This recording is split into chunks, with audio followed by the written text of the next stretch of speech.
Bruce Lee faces a real dilemma. He's on the verge of stardom in the United States with a projected TV series on the horizon, but he's just achieved superstardom as a film actor here in Hong Kong. So what does he choose, the East or the West?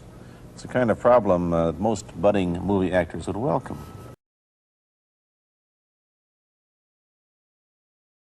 Well, how can you play in Mandarin movies if you don't even speak Mandarin? How do you do that? Well, first of all, I speak only Cantonese. Yeah. So, I mean, there is quite a difference as far as pronunciation and things like that go. So somebody else's voice is used, right? For Definitely, you? definitely. You just make the words. Doesn't that sound strange when you go to the movies, especially in Hong Kong, in your own town, and you see yourself with somebody else's voice? Well, not really, you see, because most of the Mandarin pictures done here are dubbed anyway. They're dubbed anyway? Anyway, I mean, disregard. I mean, they shoot without sound. So it doesn't, make any difference. Your lips never quite make the right words, do they? Well, that's where the difficulty lies, you see. I mean, in order to, because the Cantonese have a different way of saying things, different from the Mandarin. Yeah. So I have to find, like, something similar to that and keep a kind of a feeling going behind that. Something that matching the Mandarin deal. Like the Does old it silent sound complicated? days. Like the old silent days. But I gather in the movies made here, the dialogue is pretty stilted anyway. Yeah, I agree with you. I mean, see, to me, a motion picture is motion. Yeah. I mean, you got to keep the dialogue down to the minimum. Did you look at many Mandarin movies before you started playing in the first one? Yes. What did you think of them when you saw them? Quality-wise, I mean, I have to admit that it's not quite up to the standard.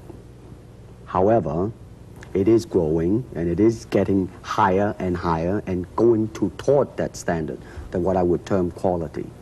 They say the secret of your success in that movie, The Big Boss, which was such a success, you rocketed you to stardom in Asia, was that you did your own fighting. As an expert in the various martial arts in China, what did you think of the fighting that you saw in the movies that you studied before you became a star? Well, I mean, definitely in the beginning, I had no intention or whatsoever that what I was practicing and what I'm still practicing now would lead to this to begin with. But martial art has a very, very deep meaning as far as my life is concerned, because as an actor, as a martial artist, as a human being, all these I have learned from martial art. Maybe for our audience who doesn't know what it means, you might explain exactly what you mean by martial art. Right. Martial art include all the combative arts like karate or karate, judo, Chinese kung fu or Chinese boxing, whatever you call it. All those. You see, like Aikido, Korean, I can go on and on and on. But it's a combative form of fighting. I mean, it's not, some of them became sport, but some of them are still not. I mean, they use, for instance, kicking to the groin, jabbing fingers at the eyes, and things like that. No wonder you're successful in the Chinese movies. They're full of this kind of action anyway. They needed a guy like you could... Violence, man. So you didn't have to use a double when you moved into the motion picture world here. You did it all yourself. Right. Can you break 5 or 6 pieces of wood with your hand or your foot? I'll probably break my hand and foot. But tell me a little bit... you set up a school in Hollywood, didn't you, for people like James Garner and Steve McQueen and the others? Yes. Why would they want to learn Chinese martial art? Because of a movie role? Not really. I mean, most of them, you see, to me, at least the way that when I teach it, all type of knowledge ultimately means self-knowledge. So therefore, they're coming in to, and ask me to teach them not so much of how to defend themselves or how to do somebody in, rather, they want to learn to express themselves through some movement, be it anger, be it determination, or whatsoever. So in other words, what I'm saying, therefore, is that he is paying me to show him, in combative form, the art of expressing the human body. Which is acting, in a sense, isn't it? Well... Or it would be a useful tool for an actor to have. I mean, it might sound too philosophical, but it's unacting, acting, or acting, unacting. If you... You've lost me. I have, right? So what I'm saying, actually, you see, I mean, it's a combination of both. I mean, here it is the natural instinct, and here is control. You are to combine the two in harmony. Not, if you have one to the extreme, you will be very unscientific. If you have another to the extreme, you become all of a sudden a mechanical man, no longer a human being. So it is a successful combination of both. So therefore, it is not only, I mean, so therefore it's not pure naturalness or unnaturalness. The ideal is unnatural naturalness or natural unnaturalness. Yin yang, eh? Right, man, that's it. Yeah, one of your students, James Coburn, played in a movie called Iron Man Flint, in which he used karate. Is that what he learned from you? He learned it after. Oh, after he went yeah. after he played in Iron Man Right, Flint. right. You see, actually, I do not teach, karate because I do not believe in styles anymore. I mean, I do not believe that there is such thing as like Chinese way of fighting or the Japanese way of fighting or whatever way of fighting, because unless human beings have 3 arms and 4 legs, we will have a different form of fighting. But basically, we have only 2 hands and 2 feet. So styles tends to not only separate man, because they have their own doctrines, and then the doctrine became the gospel truth, that you cannot change,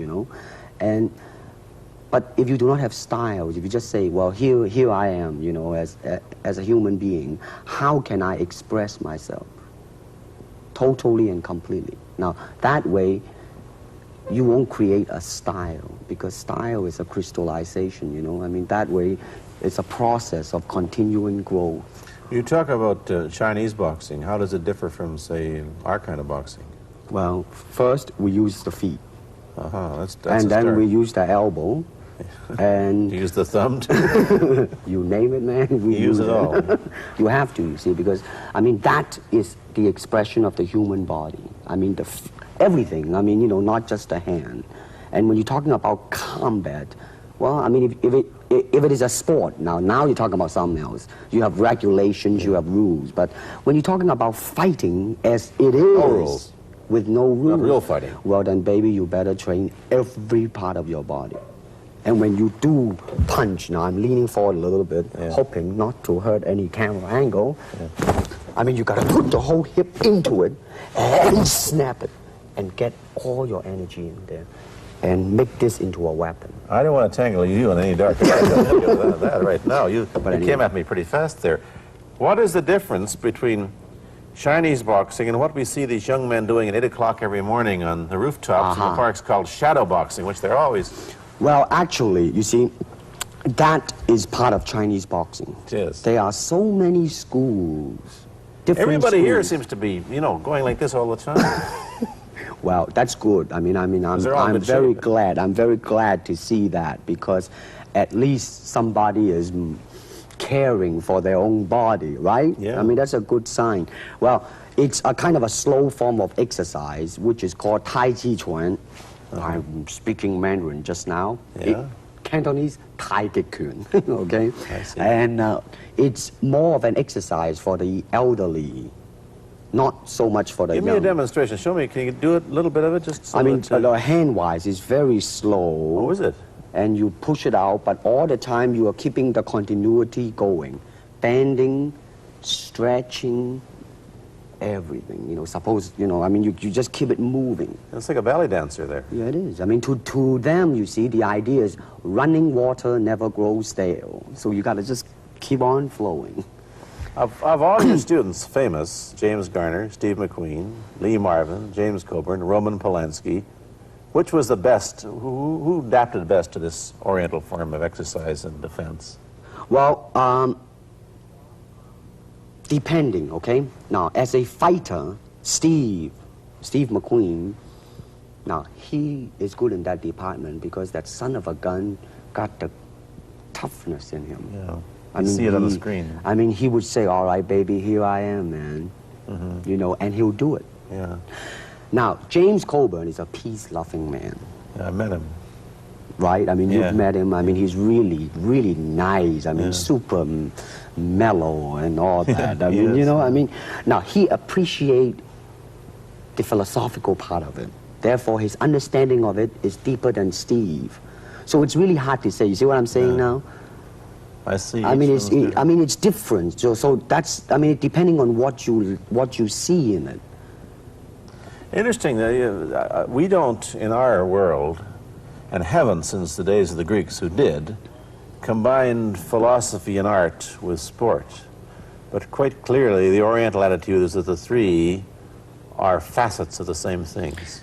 Man, listen, you see, really, to me, okay, to me, ultimately, martial art means honestly expressing yourself. Now, it is very difficult to do. I mean, it is easy for me to put on a show and be cocky and be flooded with a cocky feeling and then feel like pretty cool and all that. Or I can make all kinds of phony things, you see what I mean, blinded by it. Or I can show you some really fancy movement. But to express oneself honestly, not lying to oneself, and to express myself honestly, now that, my friend, is very hard to do, and you have to train. You have to keep your reflexes so that when you want it, it's there. When you want to move, you're moving. And when you move, you are determined to move. Not taking 1 inch, not anything less than that. If I want to punch, I'm going to do it, man, and I'm going to do it, you see. So, I mean, so that is the type of thing you have to train yourself into it, to become one with the, you think? Yeah, this is very un-Western, this attitude. I want to ask you about your movie and TV career, but first we'll take a break. Then I'll be back with Bruce Lee. I've been talking to Bruce Lee mainly about the Chinese martial arts, which include things like Chinese boxing, karate, and judo, which is what he taught when he was in Hollywood. After he left the University of Washington, where he studied, of all things, philosophy, if you can believe that. He did, but that, perhaps you understand why the two go together from the first half of this program. And you can perhaps understand how he got into films. He knew a lot of actors, but I'm told that you got the job on the Green Hornet, where you played Kato the chauffeur, mainly because you're the only Chinese-looking guy who could pronounce the name of the leading character, Britt Reed. I meant that as a joke, of course. And it's a heck of a name, man. Yeah. I mean, every time I said it at that time, I was super conscious. I mean, really now, that's another interesting thing, huh? Let's say if you learn to speak Chinese. Yeah. And it's very, I mean, it's not difficult to learn and speak the word. The hard thing, the difficult thing, it's behind what is the meaning, what brought on the expression and feelings behind those words. Like when I first arrived in the United States, and I look at a Caucasian, and I really would not know whether he was putting me on or is he really angry, because we have different way of reacting to it. See, those are the difficult things, you see. It's almost as if you came upon a strange race where a smile didn't mean what it does to us. In fact, a smile doesn't always mean the same, does it? Of course not. Yeah, I just thought of that. Tell me about the big break when you played in Longstreet. I must tell the audience that Bruce Lee had a bit part or a supporting role in the Longstreet series, and this had an enormous effect on the audience. What was it? Well, you see, the title of that particular episode of Longstreet is called The Way of the Intercepting Fist. Now, I think the successful ingredient in it was because I was being Bruce Lee. Yourself? Myself, right.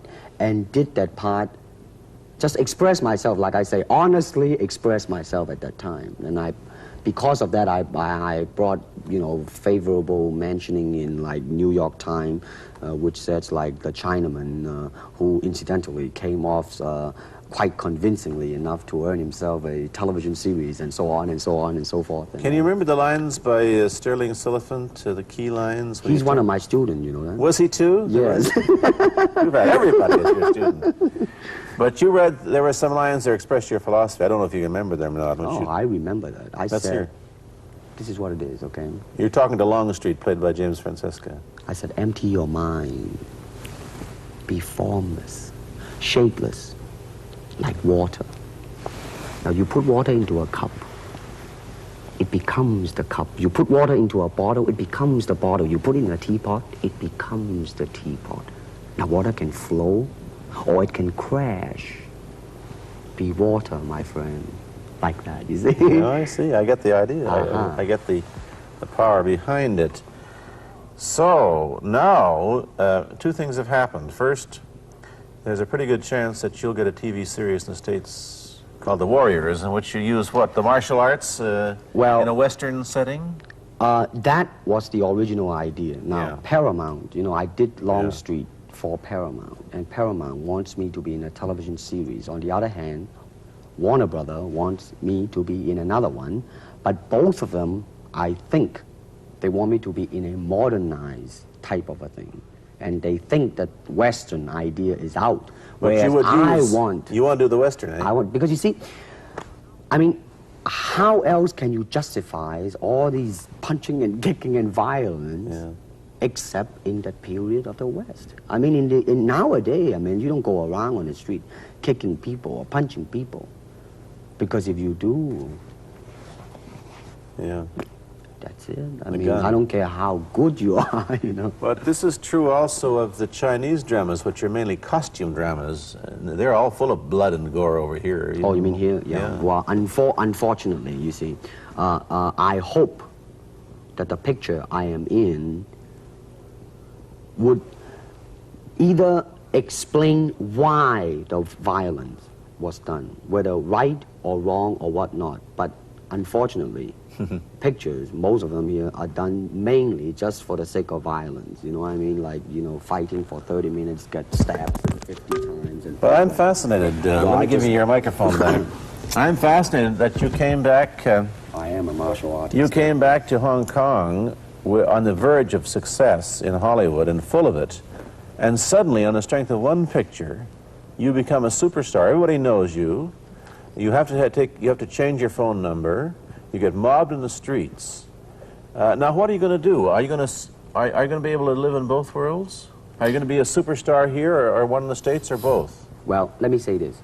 First of all, the word superstar really turned me off, and I'll tell you why. Because the word star, man, it's an illusion. It's something what the public calls you. You should look upon oneself as an actor, man. I mean, you would be very pleased if somebody say, hey, man, you are a super actor. It is much better than, superstar. Yeah, therefore, you've got to admit that you are a superstar. You're not going to, if you're going to give me the truth. I'm honestly saying this, okay? Yes, I have been very successful. Yeah. Okay? But I think the word star I do not look upon myself as a star. I really don't. I mean, believe me, man, when I say it. I mean, I'm not saying it because I... What are you going to do? Let's get back to the question. Okay. Are you going to stay in Hong Kong and be famous? Or are you going to go to the United States and be famous? Or are you going to try and eat your cake and have it too? I am going to do both because, you see, I have already made up my mind that in the United States, I think something about the Oriental, the true Oriental should be shown. Hollywood sure as heck hasn't. You better believe it, man. I mean, it's always that pigtail and bouncing around, chop, with the eyes slant and all that.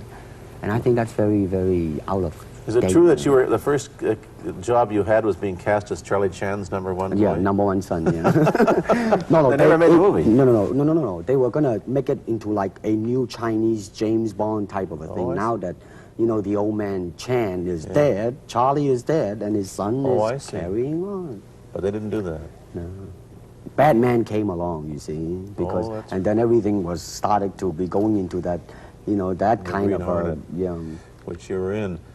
But by the way, I did a really terrible job in that, I have to say. Really? You didn't like yourself? I didn't see it. Let me ask you, however, about the problems that you face as a Chinese hero in an American series. Have people come up in the industry and said, well, we don't know how the audience are going to take a non-American? Well, such question has been raised. In fact, it is being discussed, and that is why The Warrior is not going to be on.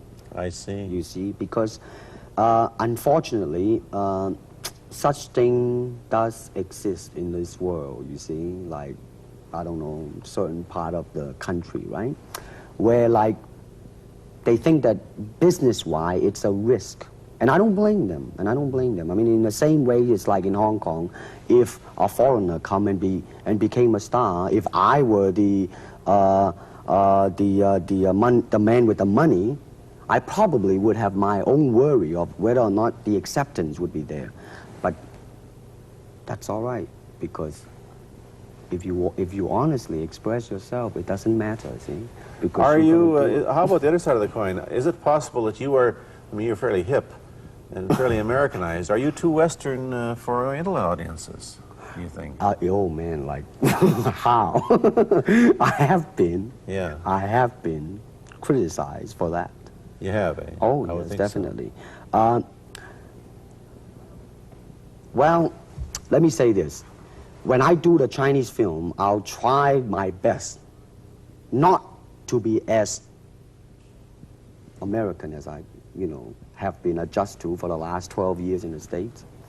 But when I go back to the States, it seems to be the other way around. You know what I mean? You're too exotic, eh? Yeah, man. I mean, they're trying to get me to do too many things that are really for the sake of being exotic. You understand what I'm trying to say? Oh, sure. So it's really, I mean, it's... When you live in both worlds, it brings its problems as well as its advantages, and you've got both. Time to go to a commercial. I'll be back in a moment with Bruce Lee. Let me ask you whether the change in attitude on the part of the Nixon administration towards China has helped your chances of starring in an American TV series. Well, first of all, this happened before that. Yeah. But I do think that things of Chinese will be quite interesting for the next few years. I mean, not that I'm politically, inclining toward anything. No, I understand that. I'm just wondering. But I mean, once the opening of China, I mean, that it will bring more understanding. Yeah. More things that are, hey, like different, and maybe in the contrast of comparison, some new thing might grow. So therefore, I mean, it's a very rich period to be in. I mean, like, if I were born, let's say, 40 years ago, yeah. If I have a thought in my mind, I said, boy, I'm going to star in a movie or star in a television series in America. Well, that might be a vague dream, but I think right now, maybe, man. You still think of yourself Chinese, or do you ever think of yourself as North American? You know what I want to think of myself? As a human being. Because, I mean, I don't want to sound like, as Confucius say, but under the sky, under the heaven, man, there is but one family. It just so happened, man, that people are different. Okay, we got to go. Thank you, Bruce Lee, for coming here. Thank you for Pierre. watching. Thank you.